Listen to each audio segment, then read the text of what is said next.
Hello and welcome to Absolute Trust Talk. I'm Kirsten Howe. I'm the host here at Absolute Trust Council. And today we're going to follow up with my guest, Jirayr Krembikian, who is a Bitcoin expert, a CFP, a wealth advisor with Citrine Capital. And we talked last week about sort of the origins and kind of the basics behind cryptocurrency in general and Bitcoin in particular. This week, we're going to focus a little bit more on the different ways that people can own Bitcoin and the pluses and minuses of each of those. That's where we're going to start. So, Jirayr, welcome. Thank you for coming back and talking to me some more about this fascinating topic. You started at kind of toward the end of our last episode introducing this topic, which is the three different ways, buckets you call them, that people can own Bitcoin. So I'm going to let you take over the conversation. Thank you. It's a pleasure to be back. So as I was touching on, there are many different ways you can acquire and hold Bitcoin. They each come with their own unique trade-offs. And the first approach, in my opinion, is the easiest approach, which is, as of last year, Bitcoin ETFs were approved. So this is a ETF wrapper similar to a mutual fund, which everyone is familiar with usually. So inside this exchange traded fund, there is a Bitcoin in that fund. So that's the easiest way. Fidelity and BlackRock are the two biggest names in the ETF space that have a Bitcoin specific ETF. And this would fit inside your traditional brokerage account, a joint account, IRA account. So very similar to how most folks hold the majority of their assets. And this is the easiest, maybe I would argue the cleanest way to own Bitcoin. There are trade-offs, just like everything else, but this is by far the easiest way. And the ETF, it's based on Bitcoin, so it rises and falls as Bitcoin rises and falls. Exactly. So you're getting basically the price exposure and the price action of Bitcoin. It's also important to notate that while I mentioned the Fidelity and Bitcoin are what's called spot Bitcoin, meaning they're holding actual Bitcoin in their funds, there's also futures markets or derivative markets placed on Bitcoin, which are not owning actual Bitcoin. They're essentially betting that they're betting on Bitcoin or betting against Bitcoin. Yeah. And that is different, often more expensive, more complex, and in our opinion, not favorable. Mm-hmm. Okay. So go ahead and talk to us about the pluses and minuses of owning your Bitcoin via an ETF. Yep. So this is going to be the most traditional means. So this is going to be the easiest form for folks to move forward with. And similar to how the traditional financial or brokerage system works, you can title these accounts very similarly to how you would have your other accounts. If you have a trust, you can title them in the name of your trust. If you have beneficiaries that you want to update for these accounts, for your retirement accounts, very clean and straightforward. And there's really no complexity apart from simply buying the Bitcoin ETF and then holding it in these accounts. Yeah, it's very familiar. We know how to go online and trade in and out of our Fidelity accounts. It's just all the same. So got it. Except the underlying investment is a little different. Okay. The downside. Well, the downside is Bitcoin purists would argue that it's not actual Bitcoin that you hold in your possession. So there still potentially could be some risks, and depending on the ETF that you're selecting, they all have their different flavors of where they are custodying the Bitcoin. They have their expenses within the ETFs that you need to pay for. So there are different trade-offs, and depending on how comfortable or uncomfortable you might be with custodying Bitcoin yourself versus handing it off to a trusted custodian, that is a known risk or a known trade-off. Okay. Yeah, fair enough. Okay. So second bucket. The second bucket is maybe the most common, at least historically, until this is starting to change. Until the ETFs came out. Yeah. Exactly. Until the ETFs came out, which was only last year, although those have exploded in popularity. Yeah, I'm sure. But the second bucket is buying Bitcoin on an exchange. And this was really the main way and the only way to acquire it. And that's why it's become the most popular over time. So this might be a Coinbase or Robinhood that most folks have heard of, and you're buying it on an exchange. And this presents multiple trade-offs in our opinion. However, let me start with a recommendation on if you are pursuing it from an exchange perspective.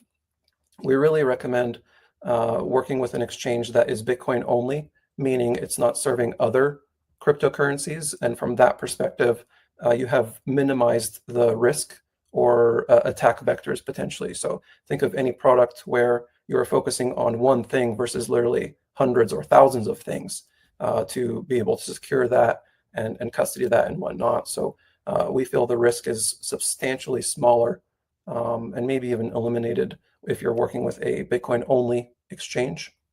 Plus, Bitcoin itself is inherently less vulnerable than the other cryptos. Yeah. Okay. Yes. Okay, go ahead. I'm sorry.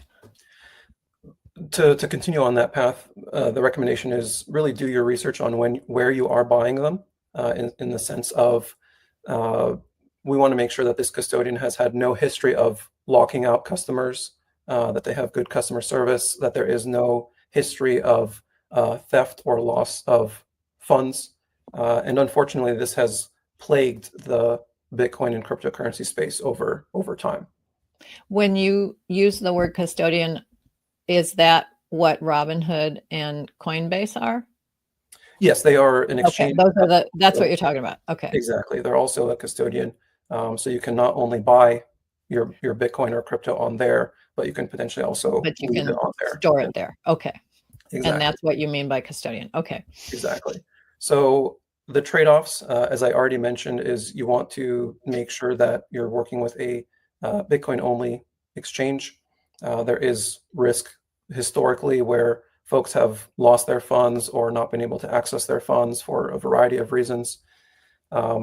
This also, if you're keeping your Bitcoin on an exchange, we believe that's the worst form of ownership in comparison to the total of 3 options.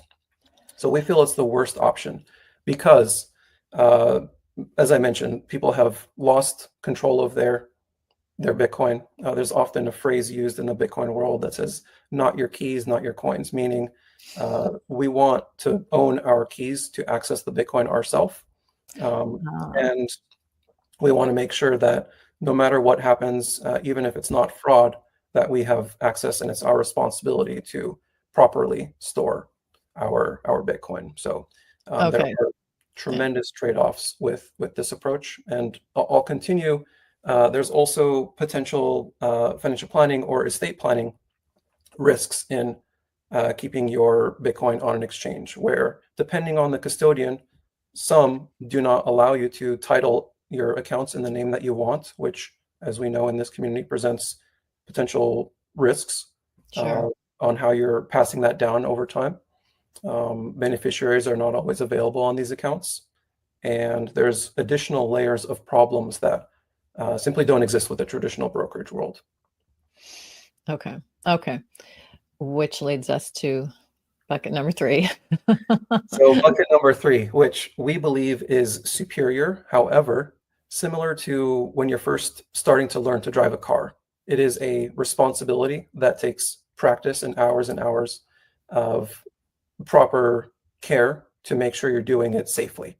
And the same thing goes with when you're holding Bitcoin in self-custody. And a good example of this is when you have a physical wallet, right? You keep your cash in your wallet theoretically. And this is very similar to that example where if you're taking self-custody of your Bitcoin, that means from the analogy perspective, you have the cash in your wallet versus the cash is floating in cyberspace in the bank. So that's the analogy there.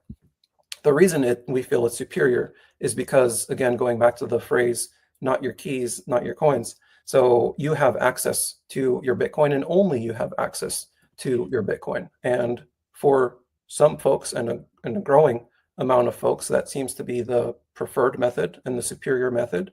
But as we've also seen, people can lose their keys or passwords is Mhm. another way to think about it. And Mhm. because it's solely your responsibility with that self-custody setup, once you lose the keys, You can't reset your password. Yeah. exactly, depending on your framework. Now, there are more and more mainstream and how can I put this? There are better tools that are coming online that are more for mainstream adoption that prevent things like being able to lose your keys. There are Okay. digital wallet setups. There's even insurance companies that are starting to insure these self-custody solutions. So it's a very interesting Okay. space. And I believe that, again, it's superior. I also believe that in the next 6, 12, maybe 18 months, this space is going to continue to transform and open it up for even more mainstream adoption. Okay. So there's a whole sort of universe of adjacent industries coming forward to help people own their Bitcoin or their crypto in a self-custodied manner. Yes, exactly. So that will become maybe a little easier, less daunting for somebody like me who I don't have the time or the inclination to learn as much as you. I mean, I don't think I have enough years left to learn as much as you as you know about this. Yep. Okay. So just to add on to that, there are tools that are either starting to come online or already in existence now over the last couple of years, make self-custody as easy as operating an iPhone, for example. Okay. And similar to the iPhone analogy, where most folks probably have upgraded their iPhone, so they've had to transfer their data and information from iPhone to iPhone. It's that easy. So if you can do that, there are tools that are similar that can also be set up from a self-custody wallet perspective. Got it. And it's going to become easier and easier as now. Using the term wallet, I know that you. Well, let me back up. Forget I just said that, editor. Okay. My question is, I know that you, in your company, you have clients who have a variety of investments, and in your portfolios that you design for your clients, you do include Bitcoin. That is an option for your clients. Yes, that is correct. So we have been allocating since 2020 to Bitcoin in our client portfolios, unless they opted out, and we took that very, very seriously. So just to backtrack a little bit, I mentioned that 2014 we were completely dismissive of Yes. Bitcoin, saying it's speculative, and it probably wasn't until, by the way, in 2014 the price was around hundreds of dollars per Bitcoin. And then we fast forward to maybe 2018 and really took a deep dive between 2018 and 19. And myself and my co-founder, we said, hey, we really think there's something here. We took a very deep dive, and ultimately we made the decision in 2020 to recommend this to our clients. And the large majority of them did move forward with Bitcoin. So Okay, so my question for you in that vein is, how do your clients, I mean, on a day-to-day basis, how do they own it? They are self-custodying, I'm assuming, because that's what you advocate, their Bitcoin. So the large majority are actually not in self-custody. And Okay. while we do discuss that it is the superior method, and Mhm. some have worked up to that, and some have even come to us already having self-custodied their Bitcoin, and we're adding additional optimization on their setup and overall plan. But the large majority are holding it in the bucket one, as we refer to as Got a it. Bitcoin ETF. In an ETF. Okay. Interesting. The So, reason, no, go yeah, ahead. Yeah, the reason for that was we really wanted a system that they were comfortable with. So the ETF was the most familiar method in order to own that, and it allowed us to also not necessarily rely on the client to implement this, which, as we know, already is difficult from just a pure implementation perspective. Sure. But we also know that the self-custody route is even more overwhelming to many. So we really felt that the price exposure and the unique characteristics Bitcoin brings into the portfolio were reason enough to move forward with the Bitcoin ETF.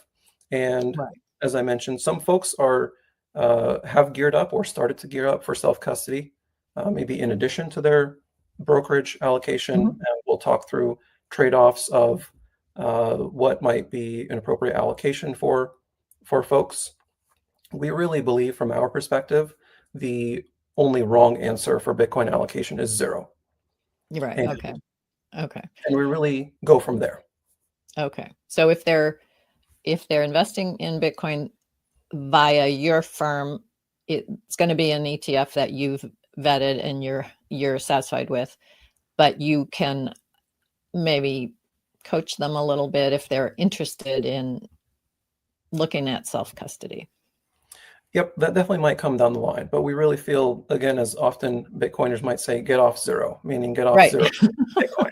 Yeah. And many of the folks that we work with and aligning with our philosophy is we try to keep a index-based approach, right? Similar to how index funds operate. Sure. So similar to that space, we know from a mathematical perspective on how big the overall global stock market is.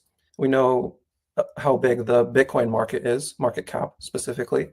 And just going by that perspective, you should have approximately a 2 or 3% Bitcoin allocation in your portfolio, simply to be market neutral. Now, if you have less than that, you are effectively betting against Bitcoin or even shorting it, which I would not want to be in that position. And if you're more optimistic, you might want to consider a larger allocation than the 2 or 3%. But that's really how we start dipping our toes in. And we believe that there's currently more risk not to own Bitcoin than there is to own Bitcoin. Yeah, I see what you're saying. It's becoming a bigger piece of the overall market, and why do you want to not have some of that? For the fun of it, thinking about self-custodying, that's not something that I would be willing to take on. That sounds really scary and really challenging. A lot of knowledge needs to be acquired. But Bitcoin, the last time I looked was sometime over the weekend. It was $115,000 some dollars. So is that how much you have to get into the Bitcoin market? That's a great question, and sometimes folks don't realize this, but Bitcoin is divisible. So there are one Bitcoin equals 100 million Satoshis. So similar to dollars versus cents, right? $1 equals 100 cents, and the same thing applies here. You can buy a fraction of a Bitcoin, and realistically, most folks cannot afford to shell out 115. It's currently at 112 at the time of this recording. And most folks are similar to other investments doing dollar cost averaging strategies where depending on your exchange or also through the Bitcoin ETF, you can buy daily, you can buy monthly in amounts as small as $10 or $100 a month. So depending on how you're buying it, it's a very digestible amount for folks. Okay. So you can buy a few Satoshis. You don't have to buy the whole $112,000 Bitcoin.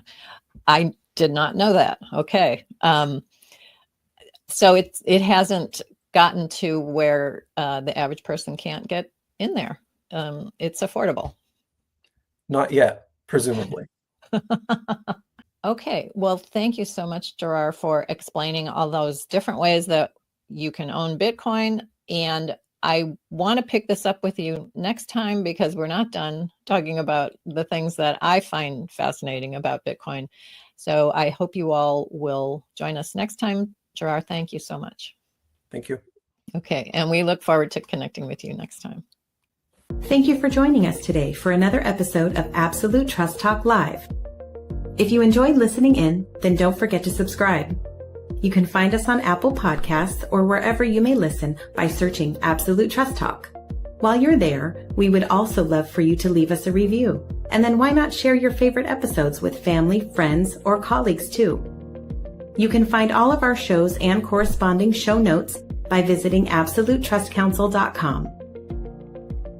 You'll also find a variety of other free resources, including our ebooks, videos, blogs, presentations, and more. If you need help with your estate planning or administration, we also offer a free discovery call to help get the process started. You can find more information on booking your session by visiting absolutetrustcouncil.com/scheduling. Don't forget to keep an eye out for our next live episode. If you join us for the broadcast, you can submit questions during the show. But if not, don't worry. You can always get in touch with us by sending a quick message to info@absolutetrustcouncil.com. Thanks again for listening. We'll see you soon.